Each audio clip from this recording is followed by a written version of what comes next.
आता देव म्हणजे काय? जो देतो तो देव. महाराज भूतकाळामध्ये होता, वर्तमान काळामध्ये आहे आणि भविष्य काळामध्ये राहणार आहे, तो फक्त देवच आहे महाराज. देव या शब्दाची महाराज व्याप्ती खूप आहे. कारण देव कोणत्या रूपामध्ये येतो हे आपल्याला सांगता येत नाही. कारण देव नाही अशी या विश्वामध्ये जागा नाही. अहो, हे विश्व सगळं त्या देवानं भरलेलं आहे. देव कुठं नाही अशी गोष्ट नाही. बघा, प्रत्येक गोष्टीमध्ये देव आहे. कारण देवाच्या सत्तेनं सगळं होत आहे. सकाळी सूर्याचं उगवणं, संध्याकाळी मावळणं त्या देवाची कृपा आहे.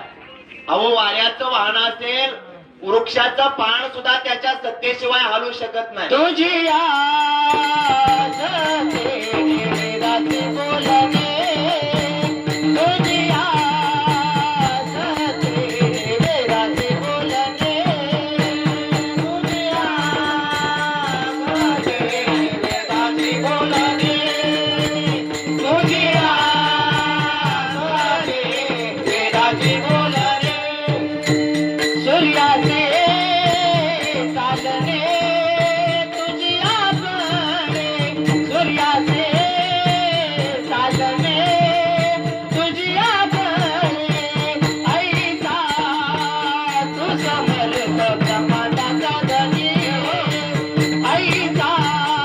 ऐसा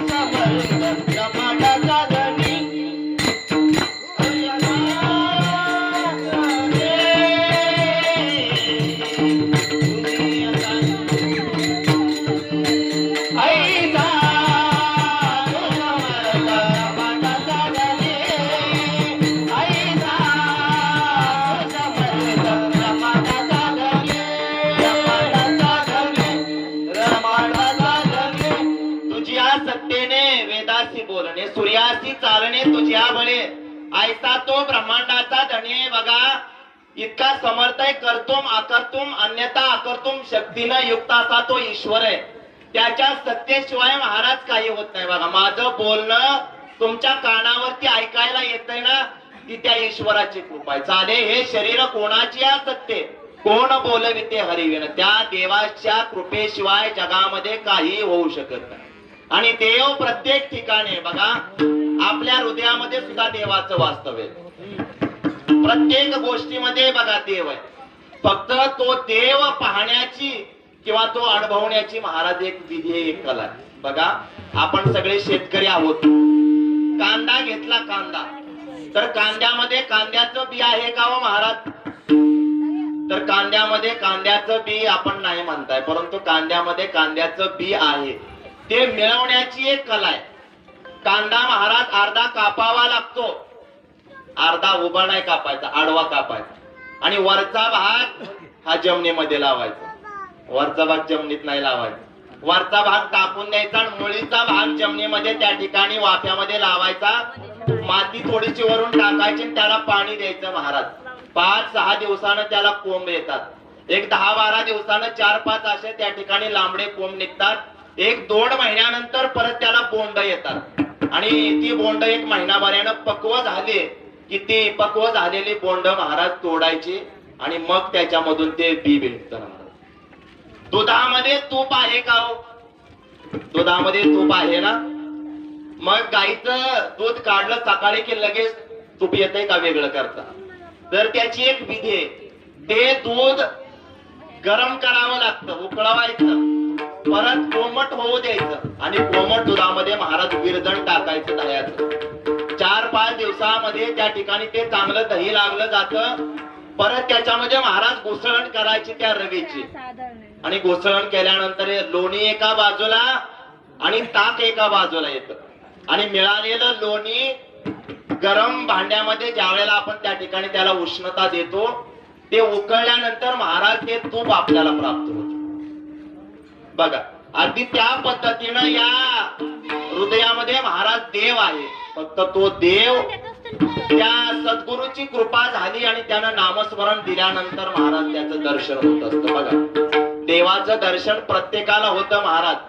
4 वर्ग असतात बघा. सामान्य लोकांना देव हा मूर्तीमध्ये किंवा चित्रामध्ये दिसतो किंवा फोटोमध्ये दिसतो. सामान्य लोक असतात ना, ज्या वेळेला आपण मंदिरामध्ये जातो त्यावेळेला त्या सामान्य लोकांना त्या मूर्तीमध्ये देव दिसतो. साधकाला महाराज देव हा त्याच्या स्वप्नामध्ये येतो. साधकाला देव स्वप्नामध्ये दिसतो. सिद्धाला देव हा त्याच्या हृदयामध्ये दिसतो आणि संताला देव हा जगामध्ये सगळीकडे दिसतो. जे जे भेटे होत ते ते मानिजे भगवंत. प्रत्येक गोष्टीमध्ये बोलावा विठ्ठल, पहावा विठ्ठल, ही अवस्था महाराज त्या संतांची असते.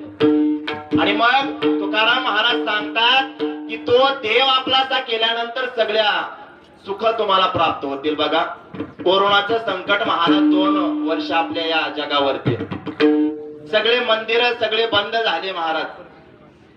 सगळं जरी बंद झालं तरी महाराज त्या सूर्याचं चालणं चालूच होतं. असं कोणी झालं का हो की उपवासी कोणी मेलं? काही ना काहीतरी प्रत्येकाची व्यवस्था त्या देवानं केली. ज्याला चोच दिली ना त्याच्या पोटाची व्यवस्था करणारा तो भगवंत आहे. कारण त्याचं नाव आहे विश्वंभर महाराज. विश्वंभर असल्यामुळे प्रत्येकाचं भरण पोषण करण्याचं काम तो ईश्वर करत असतो. बघा, कोरोनामध्ये कितीतरी श्रीमंत असे होते, म्हटले की आमच्याकडे भरपूर पैसे. मग पैसे भरपूर होते तरी का मरण आलं त्यांना? पैसा जर श्रेष्ठ आहे ना जगामध्ये. बघा, पंढरपूरचा आमदार भालचंद्र नाना भालके, कोट्यावधी रुपयाची संपत्ती, परंतु कोरोनाच्या संकटातून नाही वाचतात. अहो, राजीव सातव नावाचा आमदार खासदार, त्यांना सुद्धा बघा अब्जावधी रुपयाची संपत्ती, परंतु मरणाचं संकट हे पैशानं टाळता येत नाही. बघा, बुध नावाचं गाव महाराज घाटावरते, त्या ग्रामसेवक होता एक व्यक्ती. ग्रामसेवक असताना महाराज त्याला दिवाळीच्या वेळेला इन्फेक्शन झालं कोरोनाचं. 4 दिवस दिवाळीच्या सणामुळे घरीच काढलं. म्हटलं नको जायला दवाखान्यात. इन्फेक्शन वाढलं, स्कोर वाढला, पुसेगावला नेलं.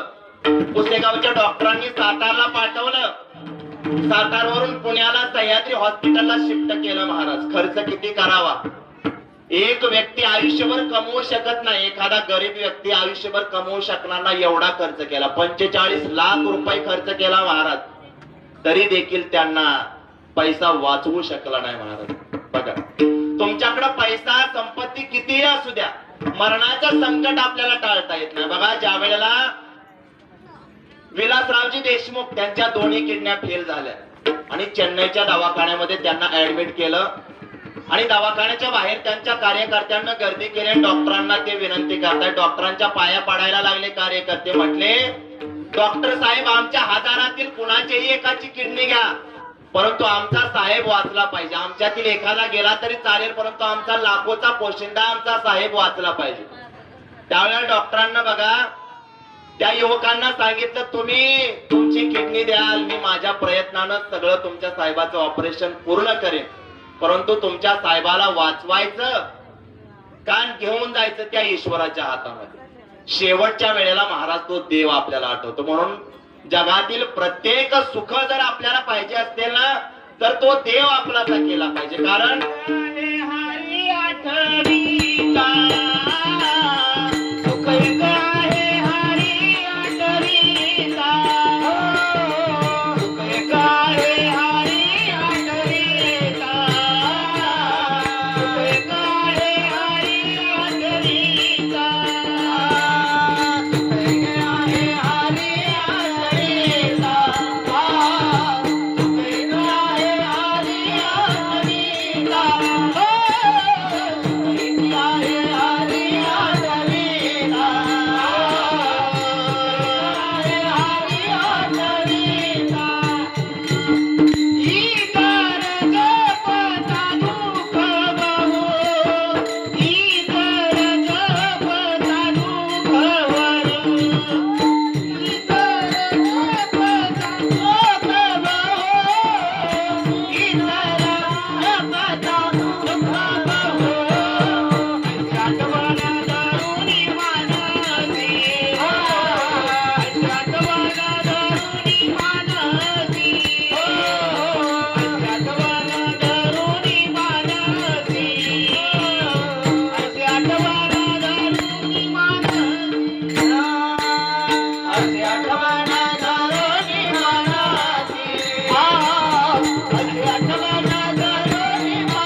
हरी आठविता. तो देव आठवला ना तर सगळी सुख प्राप्त होणार आहे. कारण सगळ्या सुखाचा निर्माता तोय. सर्व सुखाचे आगर बाप रखमा देवीवर. तुका म्हणे माझे हेची सर्व सुख पाहिन श्रीमुख आवडीन. बघा देवाजवळ महाराज इतकी ताकद आहे की आपला असणारा भोग जरी किती जरी असला ना, आपल्याला किती जरी त्रास असला तरी तो देव महाराज तो त्रास दूर करतो. बघा बघा एका जनार्दनी भोग प्रारब्धाचा हरी कृपे त्याचा नाश झाला. आपल्या आयुष्यामध्ये कितीही मोठं संकट असलं ना तर ते संकट देवाची कृपा झाली ना तर ते नाहीच होतं. बघा त्या संकटाच्या वेदना आपल्याला कमी होतात. बघा सुदामा ब्राह्मण आपणा सर्वांना माहित आहे. सुदामा ब्राह्मण आणि भगवान श्रीकृष्ण एकत्र त्या ठिकाणी शाळेमध्ये होते एका गुरुजींच्या. आणि त्यावेळेला महाराज त्यांची इतकी मैत्री.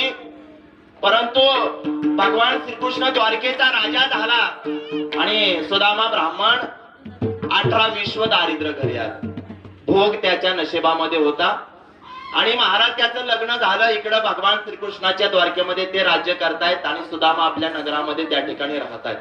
18 विश्व दारिद्र्य अंगावरती घालायला कपडे नाहीत. काही दिवस तर उपवाशी झोपायला लागायचं.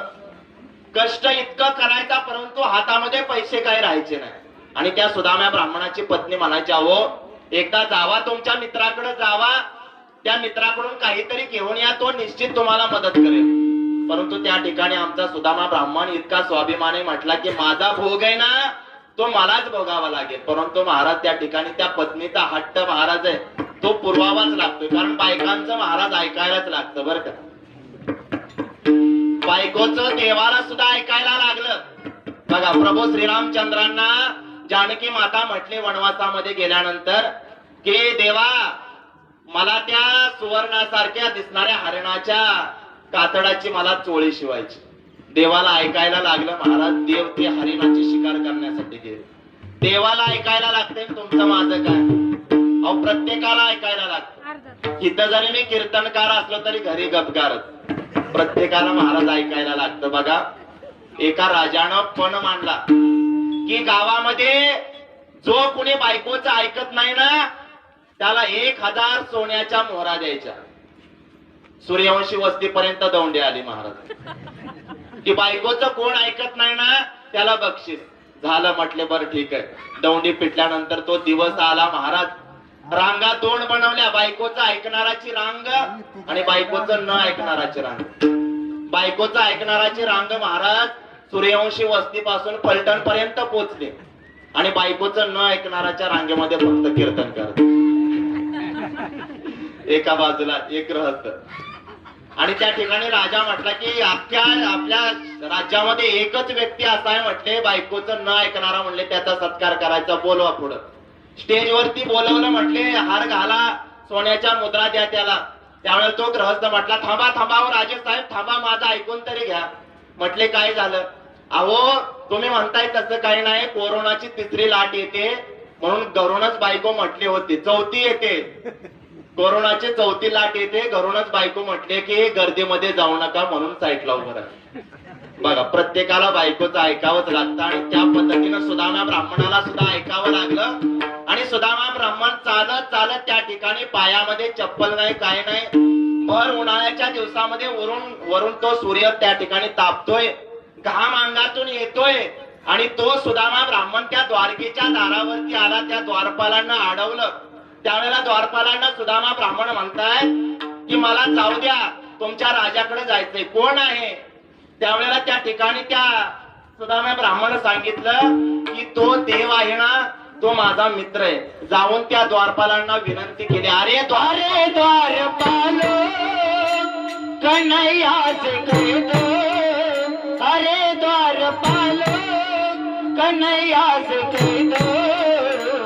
इधर पे सुदामा गरीब आ गया है.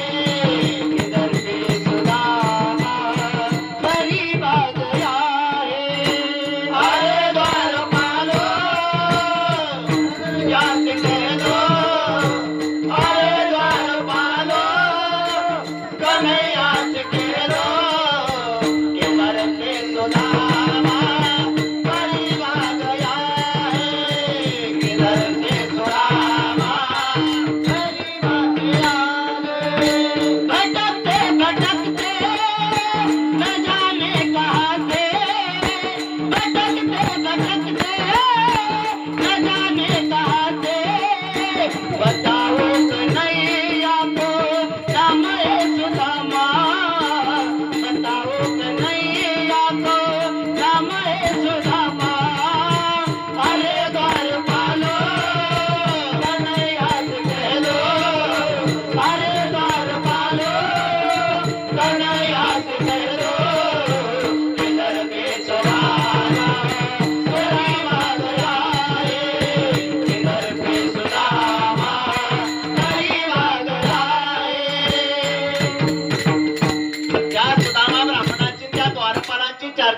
की जाऊन त्या देवाला सांगा तो गरीब ब्राह्मण सुदामा ब्राह्मण त्या देवाला भेटण्यासाठी आला, परंतु ते द्वारपाल त्या ठिकाणी सांगेनार.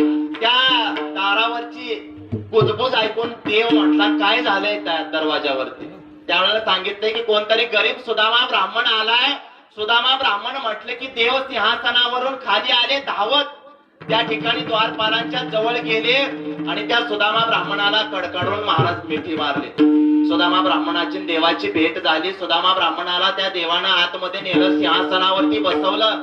त्या ठिकाणी त्याला पाद पूजा केली, सगळं चांगले कपडे वस्त्र परिधान करायला दिले आणि दुसरा दिवस आला. जेवण वगैरे सगळं पूर्ण झालं, कीर्तनात लवकर होतं सगळं आणि झालं. सुदामा ब्राह्मण आता निघाले. त्यावेळेला देव म्हटले की वहिनीनं काय दिलंय.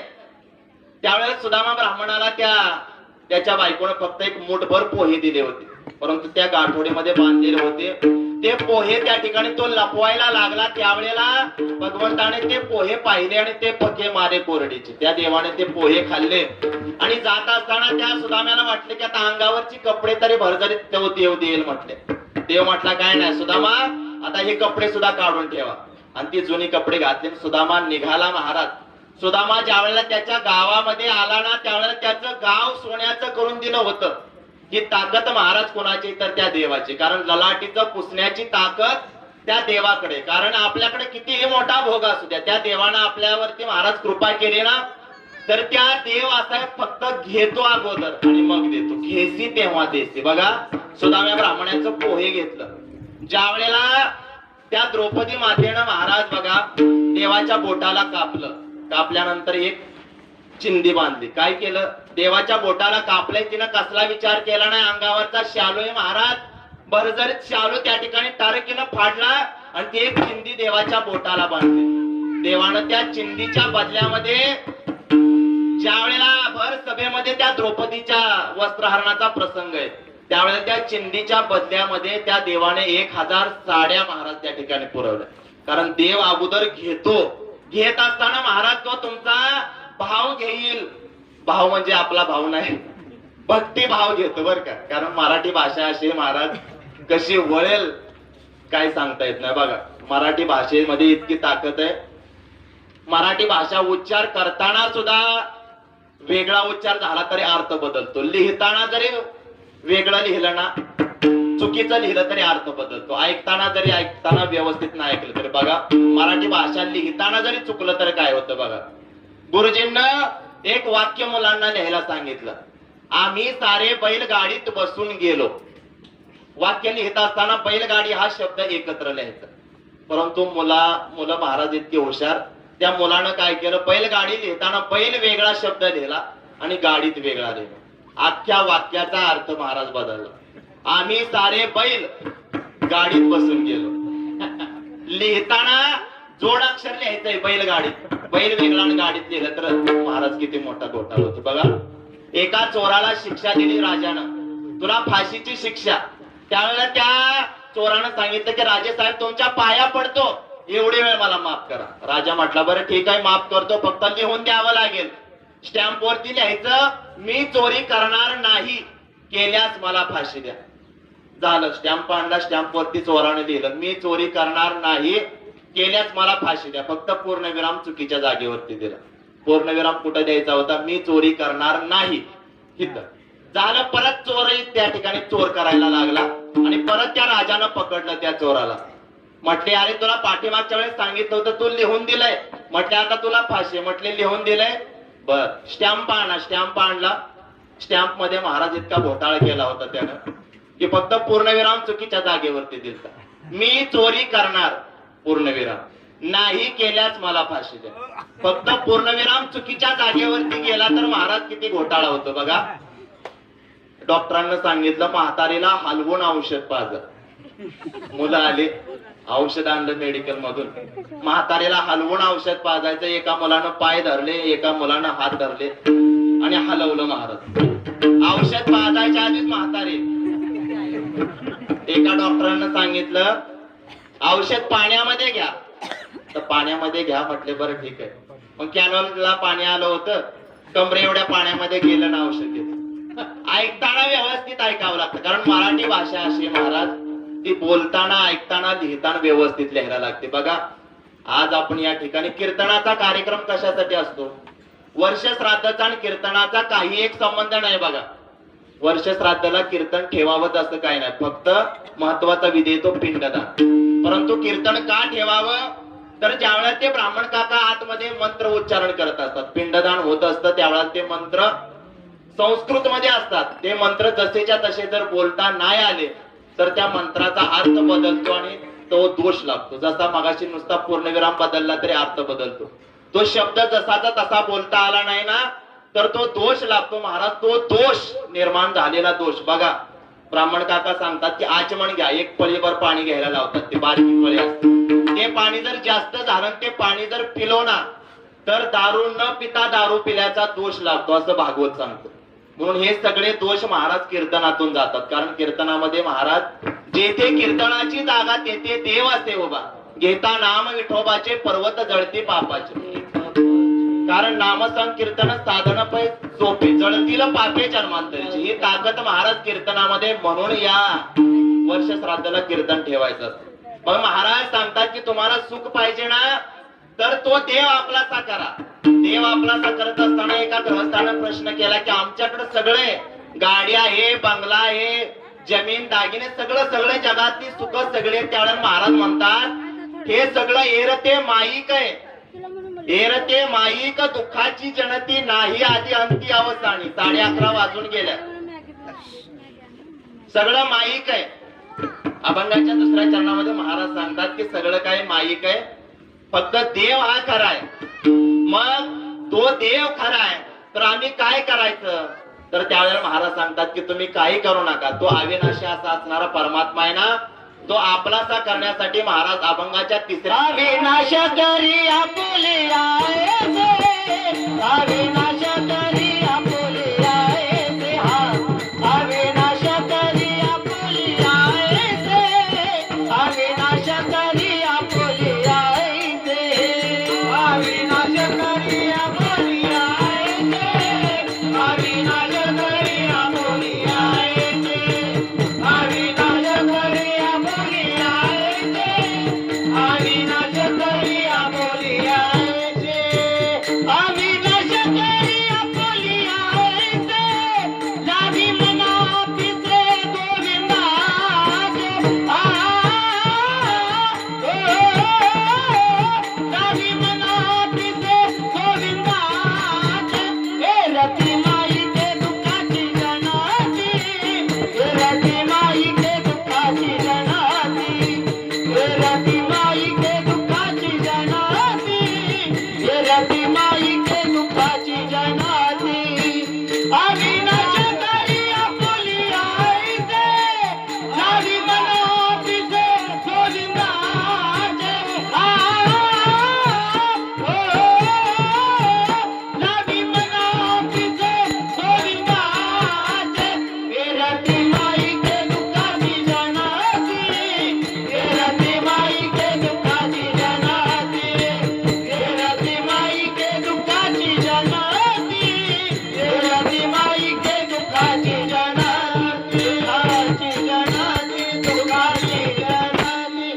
अभंगाच्या तिसऱ्या चरणामध्ये महाराज सांगतात की तो अविनाशी असा असणारा परमात्मा आपलासा करा. अविनाशी करी आपुल्या ऐसे, लाभी म्हणा पिसे गोविंदाचे. त्या देवाच्या नावाचं वेड लावा. त्याचं नामस्मरण महाराज नित्य नेमानं जर केलं ना महाराज तर तो देव प्रत्येक वेळेला तुमच्या त्या ठिकाणी संकटामध्ये धावून येतो. देव प्रत्येक वेळेला आपल्या बरोबर येतो.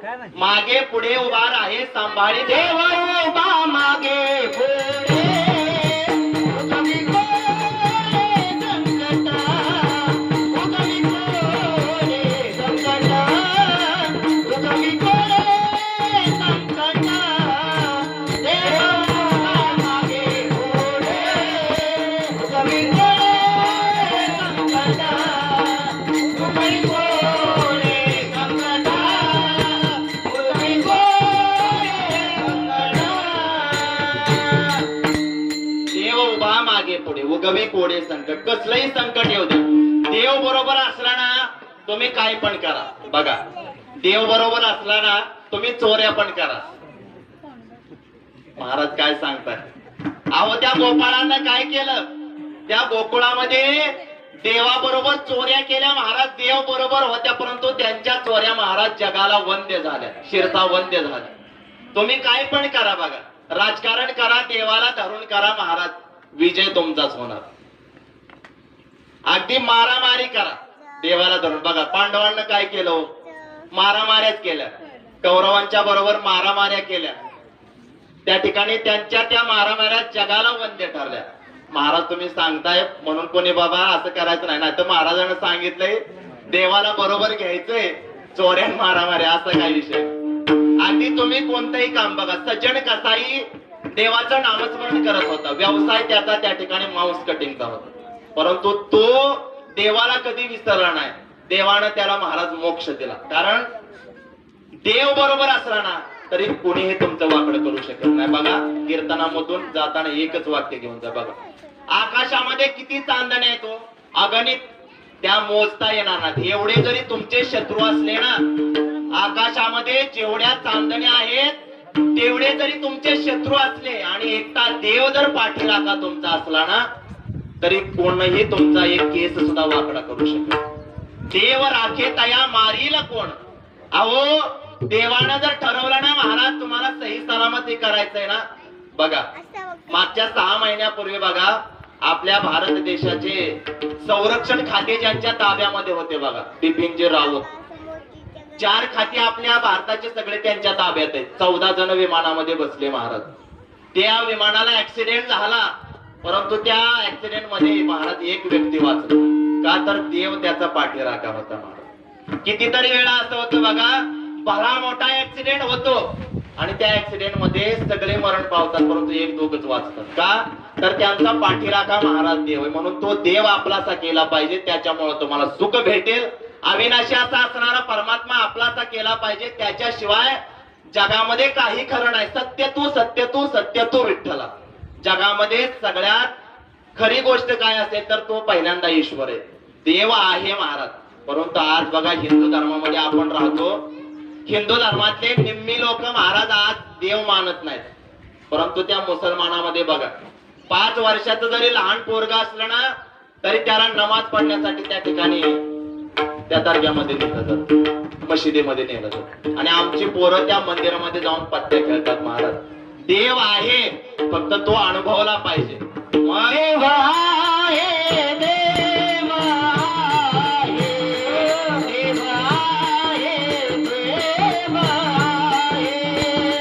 देव आहे, देव आहे, देव आहे, देव आहे,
देव आहे, देव मंदिरी शोधन पाहिजे. देव नटला नाना परी. प्रत्येक रूपामध्ये देव नटून बसलेला, फक्त तो आपल्याला महाराज दिसत नाही.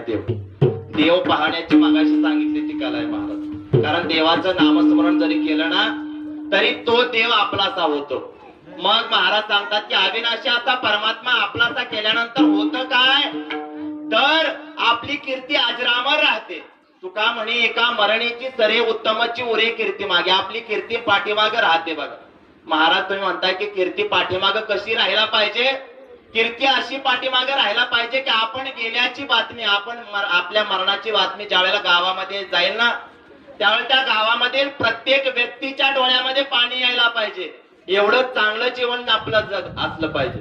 कबीरा जब हम पैदा हुए लोग हसे हम रोये ऐसी करणी कर चले लोग रोये हम हसे. आपण हसत हसत मरणाला सामोरं जायला पाहिजे. आपण गेल्याची बातमी ज्या वेळेला गावामध्ये तालुक्यामध्ये जाईल ना, अख्खा गाव अख्खा तालुका रडला पाहिजे. एवढं जरी चांगलं नाही जमलं वागताना तरी जीवन जगताना एवढं चांगलं जगलं पाहिजे की किमान सूर्यवंशी वस्ती तरी महाराज रडली पाहिजे आपण गेल्यानंतर. एवढं जरी नाही चांगलं जीवन जगता आलं तरी चालेल, किमान आपण गेल्यानंतर आपल्या घरातील लोक तरी महाराज रडली पाहिजे. परंतु आज शोकांतिका आहे, कितीतरी कुटुंब असे आहेत की म्हातारं मरतय कधी याची वाट पाहणार. महाराज तुम्ही म्हणताय की आपल्या मरणानंतर लोकांच्या डोळ्यात पाणी यायला पाहिजे, मग चांगलं वागायचंय कशाला? भरमसाठ कर्ज काढायचं, पाहुणे रावळ्याकडून पुसणे पैसे घ्यायचे, स्पीकरवाल्याकडून घ्यायचे, विनेकरवाल्याकडून घ्यायचे, पकवाजवाल्याकडून घ्यायचे, गायकांच्याकडून सुद्धा घ्यायचे, ऐकणाऱ्यांच्याकडून घ्यायचे, सगळ्याकडून उसने पासणे मामा मामी कुणाला सोडायचं ना आणि जायचं म्हणून. सगळे रडत बसते, सगळ्याच्या डोळ्यात पाणी येत. परंतु त्या पद्धतीने नाही. महाराज म्हणतात की जात असताना आपण गेल्याची बातमी गेली, प्रत्येकाच्या कानावरती गेली ना, तर आपली कीर्ती अशी राहिली पाहिजे पाठीमागे. तुका म्हणे एका मरणेची सरे उत्तमची उरे कीर्ती मागे. त्या देवाचं नामस्मरण करत महाराज जर आपण देह सोडला ना, तर ज्या पद्धतीनं साधू संतांची कीर्ती आज देखील अजरामर आहे बघा. छत्रपती शिवाजी महाराजांची कीर्ती आज देखील अजरामर आहे. सदेह वैकुंठ गमनाचा सोहळा आपण उद्या साजरा करणार आहोत जगद्गुरु तुकाराम महाराजांचा. 400 450 वर्ष पूर्ण होत आहेत, परंतु आज देखील जगद्गुरु तुकाराम महाराज कीर्ती रूपानं जिवंत आहेत. देहानं महाराज प्रत्येकाला जावं लागतं. गेले दिगंबर ईश्वरा विभूते, गेले दिगंबर ईश्वरा विभूते,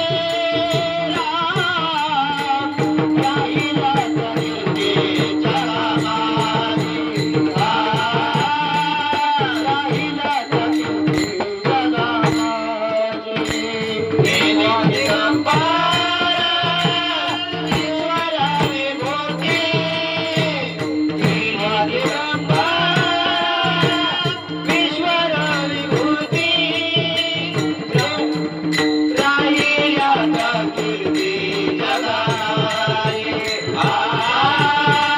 राहिला कीर्ती जगामागे. गेले दिगंबर दिगंबर दत्त दिगंबर गेले, सगळे गेले, परंतु पाठीमागे कीर्ती रूपानं बघा. छत्रपती शिवाजी महाराज स्वराज्य निर्माण करून 400 वर्ष पूर्ण झाले, देहानं महाराज गेले, परंतु कीर्ती रूपानं आज देखील छत्रपती शिवाजी महाराज सगळे साधू संत कीर्ती रूपानं ज्या पद्धतीनं पाठीमागे जिवंत आहेत ना, त्या पद्धतीनं महाराज म्हणतात की तुम्ही देखील त्या भगवंताचं नामस्मरण केलं ना, त्याचा परमार्थ केला तर आपली सुद्धा कीर्ती महाराज अजरामर होईल. म्हणून कीर्तनाच्या नियमानुसार आपण सर्वांनी मुखानं त्या विठ्ठल रुक्माईचं भजन करायचंय, प्रेमानं टाळी वाजवून भजन नामस्मरण करायचे. कारण घेता नाम विठोबाचे पर्वत जळती पापाचे. नामामध्ये महाराज ताकद आहे. परमार्थाचा भाग हा प्रमुख भाग म्हणजे नामस्मरण आहे. बघा, परमार्थाच्या व्याख्या खूप विशाल जरी असल्या तरी परमार्थाचा प्रमुख भाग आहे ते म्हणजे नामस्मरण. नामस्मरण कधीही कसंही घ्या, दळिता कांडिता जेविता गे बाईये राम वेळोवेळा आम्ही गाऊ. कसं पण घ्या, ते झोपेमध्ये घ्या, झोपताना घ्या, झोपेतून उठला तरी नामस्मरण घेतलं ना, महाराज त्याची ती प्रचिती येतच असते. बघा, नामामध्ये ताकद आहे आणि परमार्थाचा भाग आहे. म्हणून सर्वांनी एकदा मोठ्याने नामस्मरण करायचंय आणि आपण पुढचा भाग नंतर पाहणार आहोत. विठोबा रखो माई, विठोबा रखो माई, विठोबा रखो माई, विठोबा रखो माई,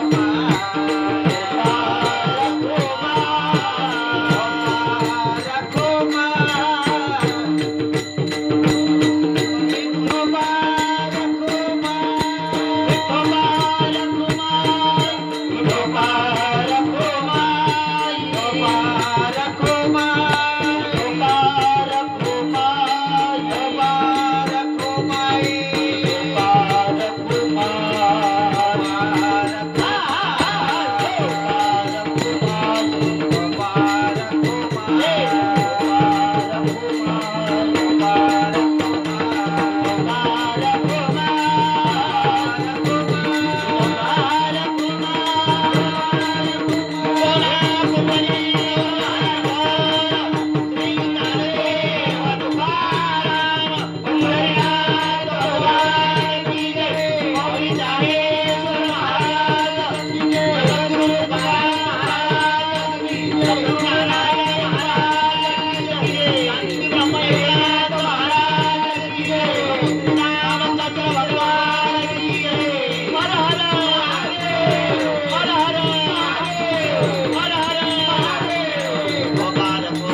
म्हणून नामस्मरण केलं असं गृहीत धरायला काय हरकत, परंतु नामस्मरण महाराज केलं पाहिजे, कारण नामामध्ये इतकी ताकद आहे बघा. देवाचं नाव हा नुसता शब्द नाही. आपण एखादा ग्रहस्थ महाराज विचारतो की नुसतं विठ्ठल विठ्ठल म्हटलं म्हणजे देव प्राप्त होतो. अहो, देवाचं नाव नुसता शब्द नाही महाराज, ते शब्द ब्रह्म आहे, नाद ब्रह्म आहे.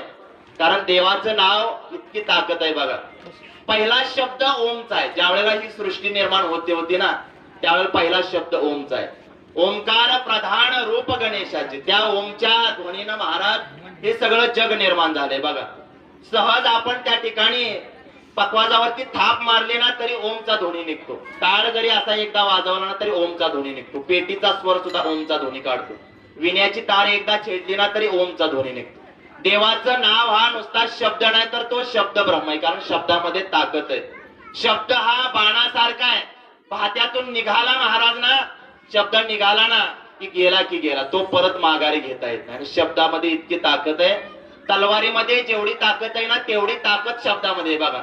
तलवारीनं मान कापली जाते, परंतु शब्दानं मान कापला जातो. येतंय का लक्षात बघा. तलवारीनं मान कापली जाते, परंतु शब्दानं मान कापला जातो. एका शब्दानं महाराज त्या ठिकाणी महाभारत घडलं बघा. दुर्योधनाचा त्या मै सभेतून चाललेला असताना त्या ठिकाणी त्याला वाटलं की आता पुढं पाणी, म्हणून तो त्या ठिकाणी आता दचकत चालायला लागला. त्यावेळेला ती द्रौपदी हसली म्हटली की आंधळ्याचा पोरगा आंधळा.